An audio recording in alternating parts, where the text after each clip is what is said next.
একটা গ্রামে একটা লোক ছিল, লোকটার নাম ছিল বল্টু। সে আসলে চেঁচড়ামি করত, মানে চুরি চেঁচড়ামি। তো চেঁচড়ামি করে একটা সাইকেল নিচ্ছে একজনের, সাইকেলটা নিয়ে রাখছে। সে মনে মনে ভাবে সাইকেলটা বিক্রি করলে কিছু টাকা বাইরে পায়। তো এই বললা সে বাজারে উদ্দেশ্যে রওনা দিছে। তো এই সময় এক দোকানদারে সামনে বাজছে, তো দোকানদার বলতেছে, কিরে বল্টু কোথায় যাস? কয় সাইকেলটা বেচতে যাই। কয় যাও। তো দোকানদারে বিদায় দিয়ে দিছে, আর সে সাইকেল নিয়ে আসতেছে, চালাইতেও পারে না। তো বাজারে যাইয়া সাইকেলটা রাখে তো বাথরুমে গেছে।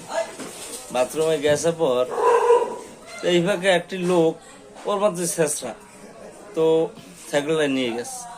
অনেক খোঁজাখুঁজি করার পর আর পায় না সাইকেল। না পাওয়ার পর মন মরা হইয়া বাড়ি চলে আসে। তো আবার যে পথে গেছে এই পথে আইতে আছে। তো দোকানদারের সাথে দেখা, আবার দোকানদার বললে, কিরে বল্টু সাইকেল কত তো বেচছো? কয় যে টাকায় কিনছি সেই টাকায় বেচছি।